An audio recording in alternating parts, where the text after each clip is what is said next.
Politinė reklama bus apmokėta iš Demokratų Sąjungos vardan Lietuvos politinės kampanijos sąskaitos. Iš ties šiandien Demokratų Sąjunga vardan Lietuvos pristatydama ir kandidatų į Europos parlamentą sąrašą ir programą žengia naują kokybišką žingsnį.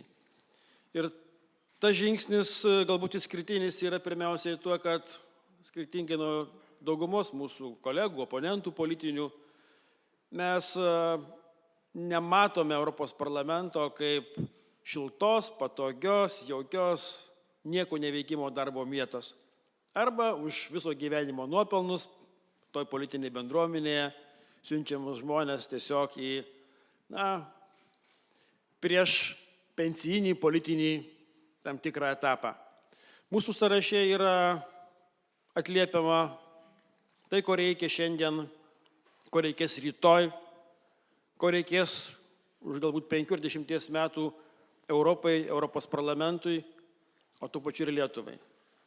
Mes turime žmonės, kurie, kaip ir Virgis minėjo, turi didžiulę patirtį vykdomoje valdžioje, turi parlamentarizmo patirtį, turi darbą Europos komisijose, įvairiuose struktūrose, nuo komisaro iki ambasadoriaus.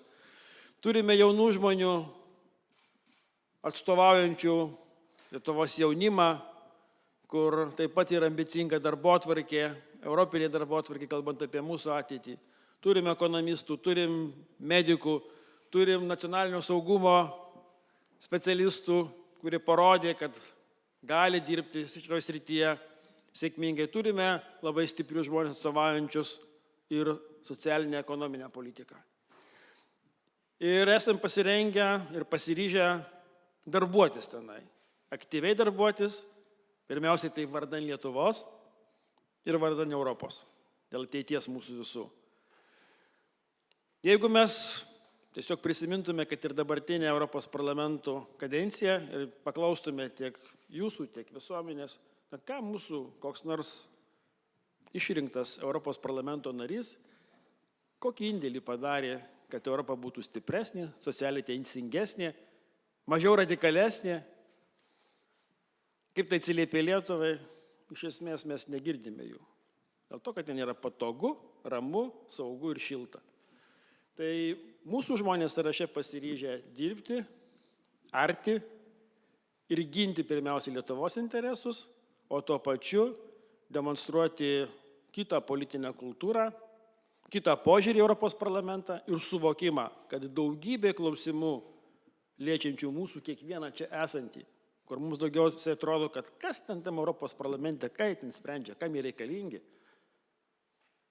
Apskritai gal jo nereikia. Bet daugybė klausimų tiesiogiai betarpiškai susijęs su mūsų gyvenimu. Ir dėl to tas nusiteikimas žmonių, dėja tą rodo socialinės apklausos, apsisprendimas iš esmės pusės Lietuvos gyventojų neiti į rinkimus yra nepriimtinas. Ir aš stoviu čia šitoj tribūnų ir šitam sąraše esu pirmiausia dėl to, kad ateitų žmonės ir padarytų sprendimą dėl savęs, dėl savo vaikų, dėl savo šeimos, dėl savo valstybės, dėl bendros Europos ateities. Nes taip, Virgis labai teisingai paminėjo, tą mes matome beje ir Lietuvoje, esame tikrai normali, vakarietiška, demokratinė valstybė su savo pliusais ir savo ydom. Ir jau daugybė vakarų Europos valstybių turėjo iššūkius, kada radikalios politinės jėgos patenka į nacionalinę valdžią. Dabar yra didžiulė grėsmė radikalizmui atsidurti, radikalioms politinėms jėgoms atsidurti, iš esmės, europinės politikos formuotojų tarpe. Ir tai yra didžiulis iššūkis. Jūs matome dabar komisijos veiklą ir sprendimai, kaip yra apsunkinami, kada atsiranda tarp ES valstybių lyderių žmonės, kurie iš tiesmės atstovauja ne vakarietišką demokratiją, bet totalitarizmą, diktatoriškų polinkių turintys lyderiai ir stabdo ir pažangą, ir stabdo pagalbą silpniausiam, nebūtinai ES gyvenantiems žmonėms, kuris susiduria šiandien su didžiausiu iššūkiu. Dėl to turime ateiti į rinkimus, užkirsti kelią radikalėjimui Europos parlamento ir pirmiausia tai suprasti, kad ką išrinksime, atstovaus mus visus ir mūsų pirmiausia interesą. Mes visi žinome, kad tas nacionalinis interesas yra arčiausiai, svarbiausiai rūpi. Bet be Europos, be veikiančios Europos nebus klestinčios Lietuvos. Ir apie programą. Dažniausiai vėlgi pasiunčiamos vienos dvi žinutės susijusios su ES plėtra, bendra integracija ir viskas. Tai nėra programa. Mūsų programa yra tikrai ambicinga, nauja, apriepianti ir visas esamas problemas ir iššūkius, su kuo susiduria ES kiekvienas pilietis. Socialinė politika. Ir šiandien kalbėti apie tą patį skurdo mažinimą vien nacionaliniais instrumentais nepakanka. Mes turime milžinišką potencialą ir mūsų programų yra siūlymai. Ir dėl pensijos, ir dėl socialinės paramos, apsaugos kiekvieno iš čia esančių, kiekvieno gyvenančių žmonių. Visą tai visiems tiems iššūkiams finansuoti reikalingi pinigai. Ir labai dažnai mes darom skirti ES ir mūsų biudžetas. Tai yra visas bendras biudžetas mūsų. Bet mes tikrai nepalaikome tų gelbėtojų kabutėse, kurie kalba Lietuvoje apie naujų nacionalinių mokesčių įvedimą, nors daugybė klausimų, tame tarpe ir ES biudžeto stiprinimas ir papildomas galimas kitomis alternatyvomis ir mes jas teikiame savo programoje. Šešėlis. Daugybę metų kalbame apie iššūkį Lietuvos biudžetui, bet tas lieka lygiai tą patį ir ES biudžetą. Ir jeigu kas nors šiandien gali pasakyti, kad PVM grobstymas yra tik nacionalinės valstybės klausimas, tai nieko nepasako. Mes esame atvira ekonomika, atvira valstybė, bendrijoje ir tos schemos seniai peržengė Lietuvos Respublikos ribas. Bet tik dabar žengėme iš esmės pirmi žingsniai, kalbant apie Europos prokuratūros transformaciją. Jie nepakankami. Mes siūlome kitus iššūkius, kad ypatingai su mokestiniais, ne tik ES lėšų, tiesioginių lėšų, kurios skirtos valstybės narėms grobstymu būtų steigiamos agentūros ir esamos agentūros, bet būtų Europos prokurorų kompetencija išplėsta nuo ekonominių nusikaltimų iki karo nusikaltimų žmogiškumui persekiojimo. Kalbame apie korupcijos iššūkį. 7 iš 10 europiečių mano, kad tai yra milžiniška problema. Tai galvokime apie instituciją, kurie apimtų korupcijų nusikaltimų tyrimą ir prevenciją visos Europos mastu. Tai yra nauja, bet tai turi būti ambicija, iššūkis ir įgyvendinama. Gynyba. Taip, komisaras yra teisus, pirmi žingsniai žengiami, bet jie yra nepakankami. Dėl to mes sakome, kad ES ekonomika šiandien turi atliepti tuos geopolitinius iššūkius, kurie susiklostė dėl Rusijos agresijos Ukrainoje, dėl karo Ukrainoje. Tai yra mūsų karo pramonės iš esmės atkūrimas. Tai reguliavimas susijęs su tuo, kad kol nėra patenkinami ES valstybių bendros politikos interesai, ginkluotė, amunicija negalėtų būti siunčiama tokiom sąlygom į trečiasias šalis. Mes kalbame apie komisijos narį, kuris galėtų koordinuoti šitą procesą nuo pramonės, karinės pramonės veikimo, iki aktyvinimo, naujų technologijų diegimo. Greito reagavimo pajėgos. Ambicija buvo dar po 3 metų jas turėti, 5000, iš esmės brigados dydžio, bet tai yra vakarykštė ambicija. Mes sakom, čia ir dabar tuos klausimus reikia spręsti. Ir tuos klausimus galima įspręsti, kalbant apie naujus finansinius instrumentus susijusius su ES biudžetu. Ir nenumesti tai ant Lietuvos žmonių pečių, vien tik tai. Tai yra lengviausia, paprasčiausia ir dažniausiai numetama ant tų socialiai labiausiai pažeidžiamų žmonių. Ekonomikos transformacija, visos ES ekonomikos transformacija susikūrė su didžiuliu iššūkiu. Ir šiandien būtent tos radikalios politinės jėgos dažnai bando diskredituoti žaliąjį kursą, sakydami, kad čia visos bėdos dėl to yra. Ūkininkų, vežėjų, kitų darbuotojų. Bet taip nėra. Nes jeigu mes teisingą kryptimi dirbsime, padarysim konkurencingą ekonomiką, pagrįsta būtent žaliosios energetikos resursais, mes galėsim konkuruoti kaip ES bendryje pasaulyje. Šiandien tą konkurencinę kovą mes pralošėme. Ir tie, kurie kalba apie tai, kad atsinaujinanti energetika, vėjo, saulės yra blogis Lietuvoje, kad jos nereikia vystyti, ir tiesiog, tenka tam konstatuoti, dirba šiandien Kremliaus režimui. Nesinori tokio etikėčių kliuoti, bet tai yra faktas.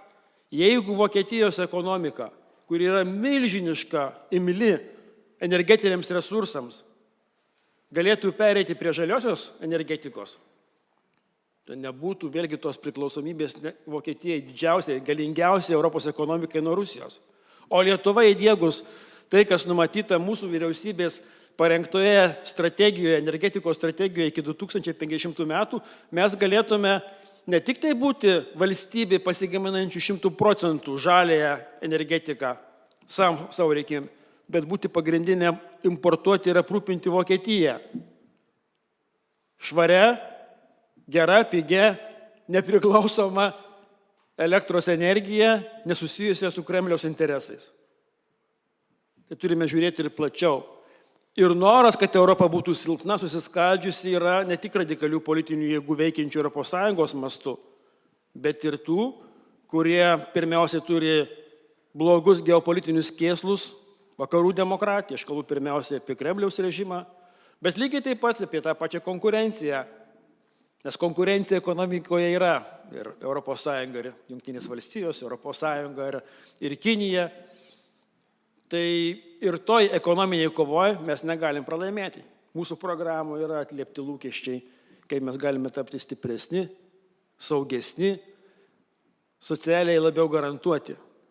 Ir paskutinis, ką taip pat noriu skirti ir paminėti, kas yra labai svarbu, tai mūsų visų gyvenimo kokybė, kuri susijusi su sveikata, sveika gyvensina ir kokybišku ilgu gyvenimu. Šiandien inovatyvūs vaistai, gydantis retas genetinės, onkologinės ligas yra prasčiausiai prieinami mūsų šalies piliečiams. Nors ES valstybėse jie ir kompensuojami, ir prieinami per kelis mėnesius nuo jų registravimo. Ir tai neturi būti vėlgi konkurencija tarp valstybių. Mes tą bandėm padaryti vyriausybę ir sulaužyti tą neteisingą mechanizmą, kaip tas pats vaistas Vokietijoje jis yra po 2-3 mėnesių registruojamas 5 kartus pigesnis negu Lietuvoje, mūsų žmonės to negali pasiekti, reikia ištiesta ranka ieškoti labdaros. Tai čia turi irgi būti darbotvarkė bendra europinė mūsų. Prieinamumas, inovatyvių vaistų, gydymo metodų ir tie biurokratiniai apribojimai, jie turi būti naikinami. Visuomenė mūsų sensta, dėja, tai yra visos Europos problema. Tai jeigu mes neįspręsime sveikatos ir to kokybiško gyvenimo ilginimo, tai reiškia, kad žmogus galėtų kuo ilgiau dirbti, kuo ilgiau būti darbo rinkoje, kuo ilgiau džiaugtis gyvenimu, kurti pridėtinę vertę, mes kaip Europos bendryje, kaip sąjunga tikrai pralaimėsime prieš tas rinkas, kur ir gimstamumas visiškai kitokius skaičius turi. Dėl to sveikatos prieinamumas lygiai toks pat. Ar tu esi Vokietijoje, Vengrijoje, Lenkijoje, Prancūzijoje, Italijoje, turi būti pasiekiamas ir čia, Lietuvoje. Tai taip pat yra mūsų programoje. Tai yra nauja, ambicinga, bet mes tą privalom užtikrinti ir pasiekti. Tai dar kartą tikrai noriu pasidžiaugti, ką ir mūsų sąrašo lyderis pasakė, komanda suburta atliepianti visą spektrą šiandien Europoje ir Lietuvoje esančių problemų sprendėjų, kurie turi minčių, turi idėjų, turi noro jas spręsti. Programa iš ties yra inovatyvi, naujoviška. Ir šita mūsų komanda, kuri pirmą kartą dalyvauja Europos parlamento rinkimuose, mes vėlgi galim pasidžiaugti mūsų kolegų ypatingai nuo jaunimo iki tų žmonių, kurie jau seniai šitų idėjų siekia. Mes nesame vieniši, mes esame Europos žaliųjų partijos nariai. Esame stiprios, augančios, veržlios politinės jėgos, europinės politinės jėgos nariai. Tai irgi mums palengvins jeigu mes būsime atstovaujami Europos parlamente, mūsų programos įgyvendinimą. Nes tai susisiekia, tai yra bendri tikslai. Ir potencialas būnant šitoje šeimoje yra milžiniškas. Taip, yra politinės partijos, senos politinės partijos Lietuvoje, kurios priklauso tom šeimom. Bet žinote, kai būna su ta tradicija, kuri tęsiasi dešimtmečiais, jie įsikvėpia. Tai yra tiesiog dažnai tampa jau vakarykštė diena. Europos žaliųjų partija yra ne tik kad šiandiena, bet yra ir ateitis.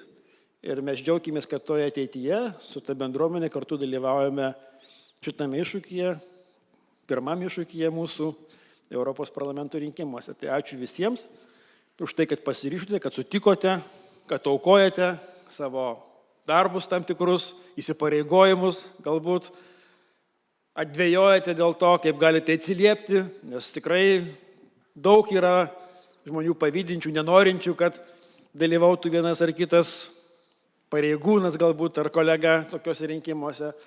Tai susitelkę mes tikrai galime pasiekti tai, kad pirmiausiai ateitų žmonės ir tą pasirinkimą padarytų. Tikrai kviečiu visus į Europos parlamento rinkimus žiūrėti lygiai taip pat į savo svarbę pilietinę pareigą kaip į nacionalinius parlamentų rinkimus. O dar daugiau netgi žiūrint į ateitį, mes turėtume tą požiūrį keisti visą mūsų visuomenę bendruomenę, nes tai, kas bus sprendžiama Europoje per artimiausius 5 metus, tikrai padės ilgalaikį pamatą arba mūsų vystymuisi, progresui, arba stagnacijai ir degradacijai.